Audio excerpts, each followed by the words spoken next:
They're everywhere. They're on the ground. They're in the ocean. They're in the air. There are trillions of them. And they've all got no spine! Bill Nye the Science Guy. Bill Nye the Science Guy. Bill Nye the Science Guy. Science rules. Bill Nye the Science Guy. Inertia is a property of matter. Bill Nye the Science Guy. T-minus 7 seconds. Bill Nye the Science Guy. Brought to you by Tex Nematodes Roundworm Roundup, the Dude Ranch for blood-sucking invertebrates. When you think of an animal, you probably think of one with a backbone. A fish, a frog, a horse, or a human. But 90% of the animals on Earth don't have backbones. If the number of animals with backbones were this big, the number of animals without backbones would be this big. They have ways of moving and eating and thinking that are totally different from ours.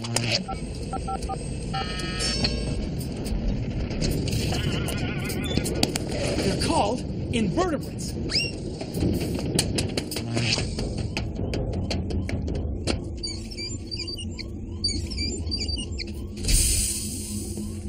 That means no vertebra, no backbone. Now, most of the animals in the world don't have a backbone. And without them, there wouldn't be any of us backboners around. Now, take a look at this. It's our Where You Fit In chart of science. It's a chart of all the animals in the world. Now, right now, you are here. You're a human. You have a backbone, along with a few other animals. But today, you're here with the invertebrates. Most of the animals that live in the sea, bugs and insects on the land, and the worms that crawl on the ground. They all have no backbone. Now, here's a classic. It's a squid. Actually, it's a rubber model of a squid. And it's an invertebrate. And it moves something like this.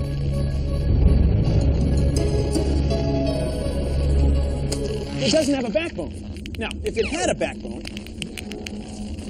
well, it would be hard to move. It just couldn't move in the same way. And its mouth would be stuck way up here. There's no advantage to having a backbone. I mean, most of the animals on Earth don't have one. Without bones, though, it is hard for invertebrates to get very big. They get too spread out for how much they weigh. Unless they live in the sea. Then the water supports them.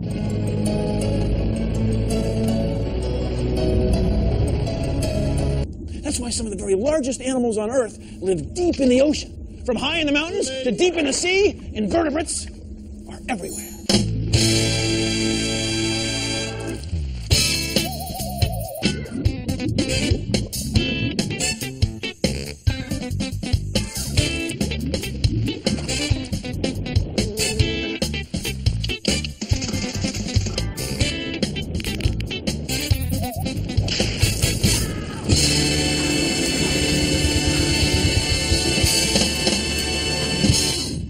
She was a desperate invertebrate groupie. He was a spineless punk rocker. Together, they made rock and roll history. Squid and Nancy. A love story so moving, it will make your spine tingle. Oh, is he a loser? Hey, that's my cousin you're talking about. Yeah, right there. Oh, hi, I'm a vertebrate. That means I have a backbone. Animals without backbones are called invertebrates. Ow, sometimes I think they're better off without a backbone. Will you stop? This pond is teeming with invertebrates.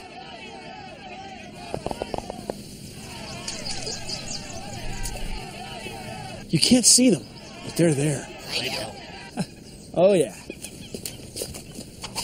I'll show you under the microscope. Let's put a drop of water here, and then turn it into position. Now we're looking for something moving. Oh, right there, right there. You see it? You see? This is a water flea, or Daphnia. And look, she's got eggs inside. Pretty soon there'll be lots more Daphnias. She's an invertebrate. And that's just in one tiny drop of pond water. Think of the zillions of invertebrates and the zillions of drops of pond water all over the world. There's way more invertebrates than there are of us. And that's a good thing. We need them.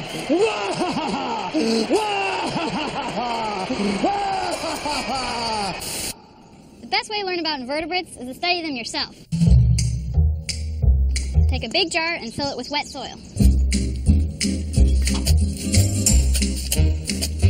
the dirt shouldn't be too wet or packed too tight. Pour a little bit of brown sugar on the top so your worms have something to eat. Then wrap some black paper around the jar. You know, because worms like their privacy. Now you add about a dozen worms. Cute. You can collect earthworms outside after it rains, or you just dig up some dirt and find them squirming around.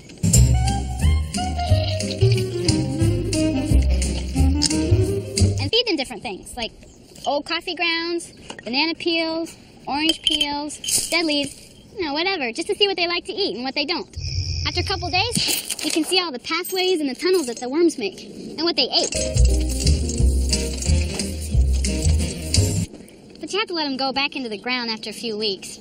You know, I mean, worms, they don't mind staying inside for a while, but they really dig squirming around in the ground outside.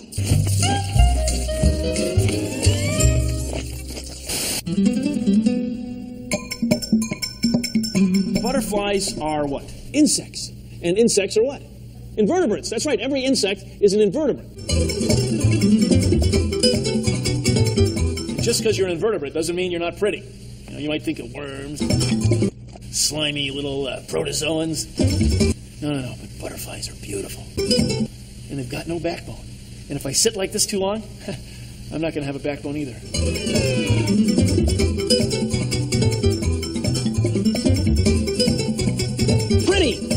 Invertebrates.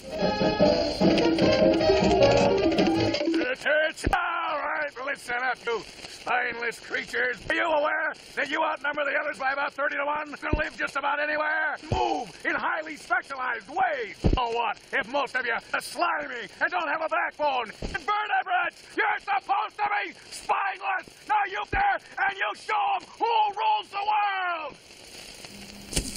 Sorry, I'll let them see you down there.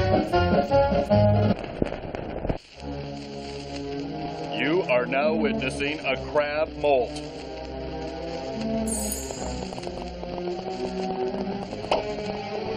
It is literally walking out of its own skin. Many invertebrates can do something that animals like us can't. If they lose an arm or a leg, they can grow a whole new one. Take a look at this. This is a crab shell from a crab that got in a pretty bad fight. He got pinched by another crab. Look, he lost a lot of his shell over here, and his whole left claw is gone. His whole left arm is pinched off. Now, crabs grow by shedding their shells. We say they molt. So this is the first shell that the crab shed after he got in that bad fight. The next time he shed his shell... At the seashore? Look, this part of his shell is repaired, and he has a whole new left claw, brand new arm. Isn't that wild? And then the time he shed his shell after that, his left claw is almost full-sized, and his body is just about back to normal. See, invertebrates can do this because their bodies aren't too complicated. If an animal like us tried to do it, we have too many muscles and bones and tendons and nerves. We can't pull it off. But crabs can. See, look. This is the same crab. He's over here. He's fine. Strong swimmer. He's an invertebrate. He can regenerate parts of his body. Can't you? See, he's fine. I sure am, Bill.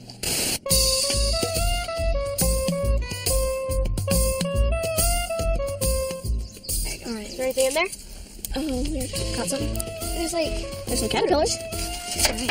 This is a camel cricket, and it is nocturnal. And if we didn't set the trap, we wouldn't have known they lived in old growth forests because it's nocturnal and we would have never seen it. It's weird looking. Wait, look at that one. Oh, weird. Ew. We use the pitfall trap. It catches them live. It uses bait like fruit rinds and leaves and stuff. All invertebrates are very important to the forest. They each have a job or a place or a role. There's a camel cricket in there. Black and kind of stripes. We separate them out into different groups, and then we send them off to scientists, which identify them more closely.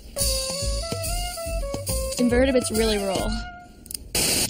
You and I are vertebrates. We have brains connected to a central nervous system which runs through our spine, our backbone. But invertebrates have no spines, so how do they know what to do? Well, please consider the following. Many invertebrates have what's called a nerve net. Their nerves are spread through their whole bodies and they operate without a brain. If one part of the nerve net gets stimulated or tickled, it can signal another part without having to send a signal all the way to a brain and back. In a way, it's a lot less complicated. So, if this side of the sea joey gets a signal like, what's that smell? And then, go this way. It can do it without using a brain. So the way an animal, like a lobster, looks at the world has got to be completely different than the way we look at it. Because it's like this animal has its brain spread through its whole body. There's no backbone, no spine, no central nervous system. I mean, an animal like this probably never forgets what it's going to do next. Oh, it's the old forgot what I was gonna do next gag again. Next, he'll probably say, "Thank you for joining me on Consider the Following." Oh, yeah, thank you for joining me on Consider the Following. Take me back! Warning. The previous information applies to most but not all invertebrates. The cephalopods, squid, and octopi have a highly organized and centralized network of nerves known as a brain. Yeah, a little to the left. My upper spine hurts. Yeah, right there. Oh, it's you again. Well, there are far more animals without backbones than there are with backbones. That's why you never seen octopus getting a massage. Invertebrates are often simple inside. This is an ascaris worm. It's a parasite. It lives inside another animal, namely us. They grow from eggs that can get inside humans, usually after we don't wash our hands and then put our hands in our mouths. Ascaris worms can make us sick. No human wants them around. So to make sure their species survives, these worms make lots of eggs. If all of those eggs grew to full-size worms, there would be 35 new worms a second, represented here by this plate of spaghetti. That's every second. They eat and make more invertebrates. 350 eggs every 10 seconds. If we let them, they'd make over 2,830 eggs every minute. It's a strategy that many invertebrates go for. 125,000 eggs every hour. They don't hunt, fish, or farm. They get us to bring their food to them. And it would be over 3 million of them every day. They're invertebrates. They try to reproduce. You've got to respect that. Oh, boy. See, this is just spaghetti. It's just a representation, really.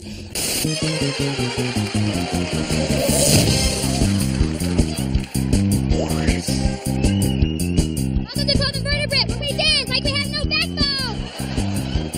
Woo! I'm Suzanne, and this is your DJ, Bill Nye the Science Guy. We're going to start things off by taking it back, way back into time to the primordial ooze, where the invertebrates got their start in a little club called the Shallow Sea. Some invertebrates crawl. Some invertebrates wriggle. Some invertebrates swim. Some invertebrates fly. And some invertebrates just ooze.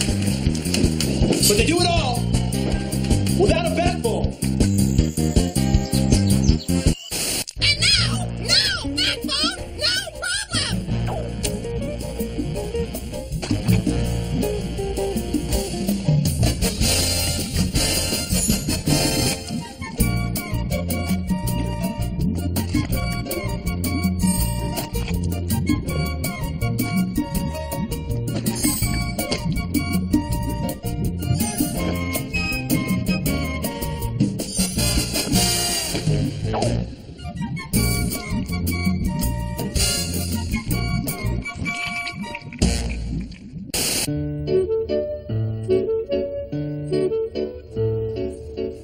These are jellies, sea jellies, jellyfish. Of course, they're not fish at all because they have no backbones. They're invertebrates. They drift through the sea, eating tiny little things. They're carnivores. You might think that an animal like this would be easy to catch and eat, but they're not because they've got tentacles with venom, stingers. So if you don't want to touch them, maybe you don't want to eat them. Sea jellies live everywhere in the sea. For them, no backbone, and no problem. Well, look, of course the movie stunk. The director's a dung beetle. Second, I'm gonna lose this guy. Yeah, I gotta go. Yeah, my tapeworm is here. Hey, T-worm man, how you doing? The buzz on you, okay? People find you, disgusting? Say you live in their intestines, absorbing their food. Well, you know what I say? I said, hey, people, lose weight the easy way with the tapeworm diet.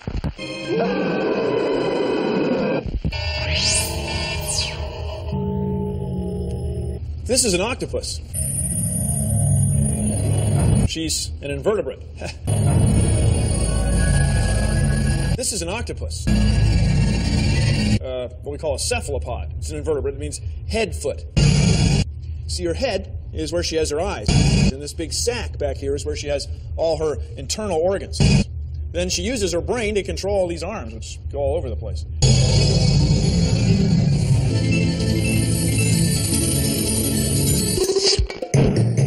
Get a long balloon like this one and fill it about halfway with water.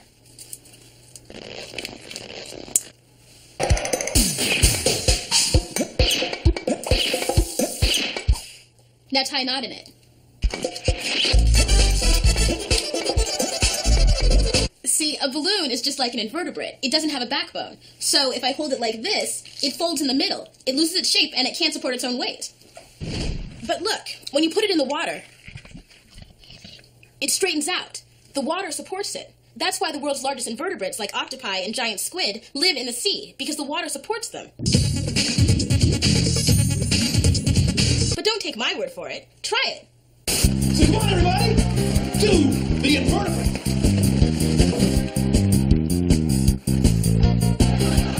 Just can't stop when I got no spine. You're so beautiful, my sweet. So intelligent. So elegant. A spine would only get in the way. We know your day will come. The oceans will rise. The cities will sink. Then invertebrates like you will, dare I say, rule the world. This is a sea star. What's he saying? I think he's saying, this is a sea star. We used to call them starfish, but they're not fish that live in the sea, so we call them sea stars. They don't have a backbone. They're invertebrates. See, it's got 5 limbs. If one of them breaks off, it can regenerate. Aha!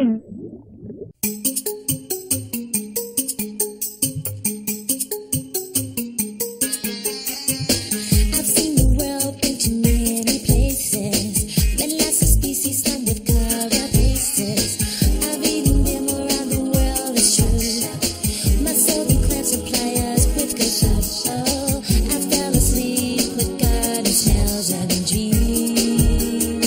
Then they turn back on to crawl away with me. I love invertebrates.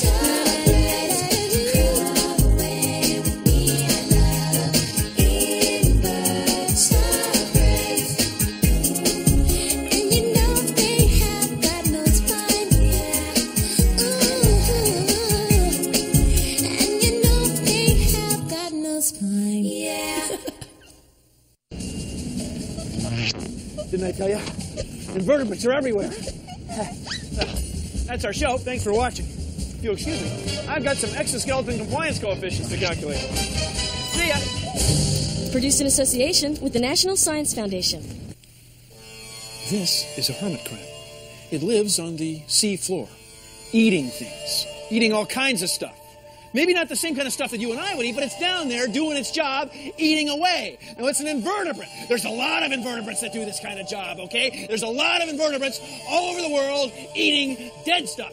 Stuff that you and I don't eat. I mean, I'm talking about dead leaves, dead trees, dead animals, dead stuff. See, without the invertebrates down there eating, well, then you and I would be buried alive, okay? We wouldn't be up to here. We wouldn't be up to our knees. No, we'd be up to here. We would disappear. There would be no more us, okay? There would be no humans without invertebrates. See, the invertebrates have been in the world a long time.